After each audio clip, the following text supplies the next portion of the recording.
Hey guys, welcome back to the One Piece at a Time Distilling Institute with your host Alan Bishop. The show where if I don't wear a hat or a bandana for a couple of episodes, you guys are just kind enough to point out that I don't have a forehead, but I have an 8-head. No kidding.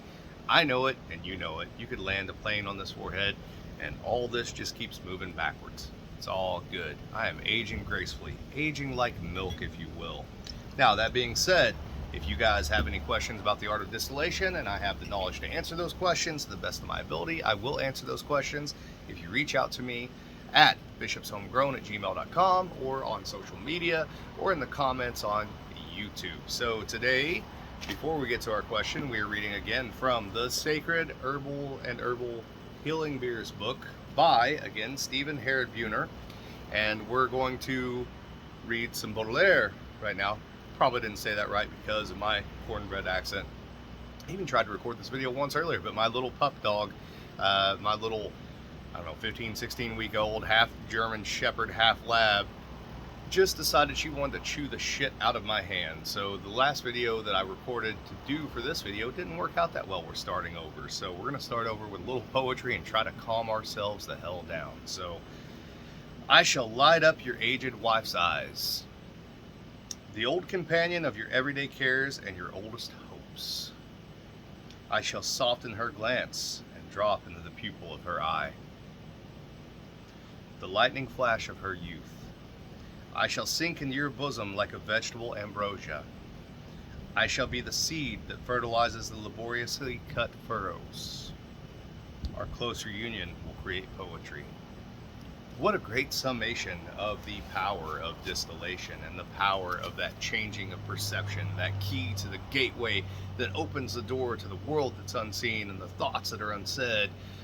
Not that that's always necessary or not always necessary or always the smartest option, but sometimes it's definitely warranted. So today on One Piece at a Time Distilling Institute, we are answering the age-old question, copper versus stainless. Not really age-old, it's fairly modern, considering that stainless is fairly modern. But the question about whether or not copper is essential to beverage alcohol distillation. Again, these are just my opinions. I'm sure there are going to be people in the comments that don't agree with me, and that is completely fine. This is just my observation over my 23 years or whatever it's been distilling since the age of 15. In the past 7, almost 8, maybe 8 now, in the legal distilling industry. What's my opinion? Yeah, it very much matters. Copper definitely matters to the art of distillation. Now, there are caveats to that. And the caveats are, for me, the two following. If you're making sugar shine or grain neutral spirit, it's not all that important in my opinion. If you're getting that much SO2H2S, it's either your water quality or you're stressing your yeast way the fuck out. You're doing something wrong on the fermentation side, not the distillation side. You shouldn't be dealing with that whatsoever with those two particular products. Now, why did people traditionally use copper? It was easy to get a hold of. There was usually somebody in your local neighborhood who could work that copper by hand tool because it's a very malleable sort of metal. And of course, nowadays we understand the science behind copper, right? So if you were to look at copper and you look at it with your naked eye, it looks very flat and shiny and very pretty, what we call in the industry squirrely, and you'll see it on great big distillery tours because it gets your attention and it's pretty and it's shiny and well, this must be good whiskey because there's shiny copper everywhere. But there's exceptions to the rules about copper. And let me preface this by saying that the boiler in most stills traditionally was not always copper. It was either clay or terracotta or wood or anything inert, anything that wouldn't react with the acidity of the mashes or the washes or the wines that you're putting into that particular still, causing holes. This is why you don't see certain materials used for stills, right? That being said, it is my opinion that for most distillations and most products, certainly all grain and true brandies, etc., having copper in the vapor path is very important. And why, again, is that? Because that copper is positively ionically charged. The compounds you don't want coming across in your spirit during distillation that are created by fermentation are negatively ionically charged. And so all those little hills and valleys that you see in the microscope on that copper, what they're doing is, as the vapor rises, they're grabbing a hold of those compounds and they're dropping them out as copper sulfate to the extent that every time you distill, that copper still is sacrificing a little bit of itself to make a better spirit for you. How cool is that? That's pretty spiritual when you really break it down, is it not? Now, that being said, the only place where that copper is really doing anything for most spirits, not all, and I'll get to that momentarily, for most spirits is in the vapor path. That's where that copper is activated at. It is in the vapor path.